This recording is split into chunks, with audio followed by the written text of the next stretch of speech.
Chapter.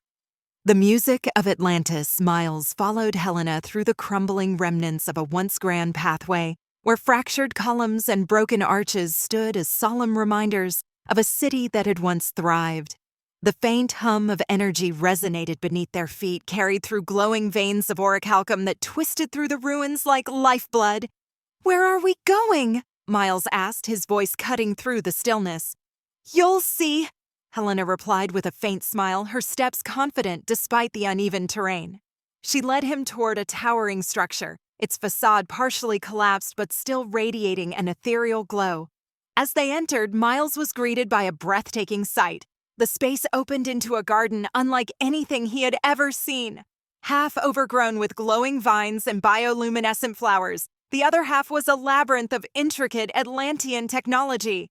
Crystal structures rose from the ground like instruments, their translucent surfaces shimmering with hues of blue, green, and gold. Pulsing veins of orichalcum connected everything, casting the ruins in a mesmerizing, otherworldly glow. Despite its decay, the garden felt alive, resonating with a faint melodic hum. "This," Helena said, gesturing around them, "is the music garden." It was once a place of healing and creation, where the Atlantis people would come to find peace and balance. Even now it holds echoes of what it once was.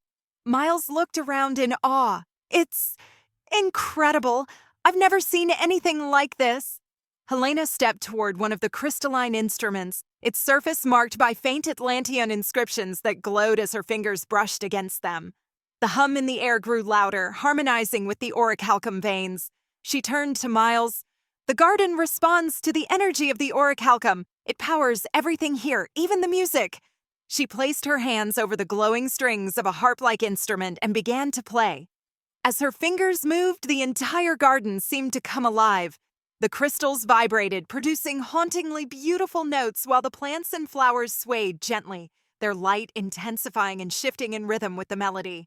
The ruins around them, though broken, seemed to resonate with the song as if remembering the life they once held.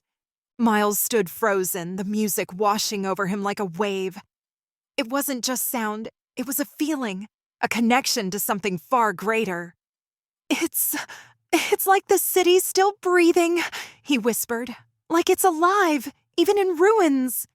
Helena nodded, her gaze fixed on the glowing strings as she played. Atlantis was more than its technology. It was harmony between its people, its creations, and the world around them.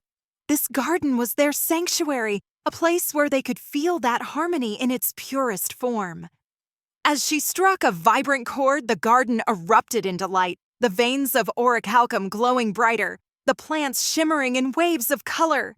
Miles felt a lump in his throat as he watched her, the music weaving an unspoken story of a lost civilization, a story of beauty and loss. When the music slowed and finally faded, Helena turned to him, her expression softer than he'd ever seen. "I wanted you to feel this, Miles, to understand what Atlantis was. It wasn't just a city. It was a way of life, a belief in something greater than themselves." Miles met her gaze, his voice thick with emotion. "Thank you for showing me this, for letting me be a part of it." She gave a faint smile. "It's not something that can be kept hidden. Even in ruins, Atlantis still has something to share." The two of them stood in silence for a moment, the gentle hum of the orichalcum veins echoing around them. For a fleeting moment, amidst the decay of the lost city, they found a fragment of its soul, a glimpse of its beauty and its hope.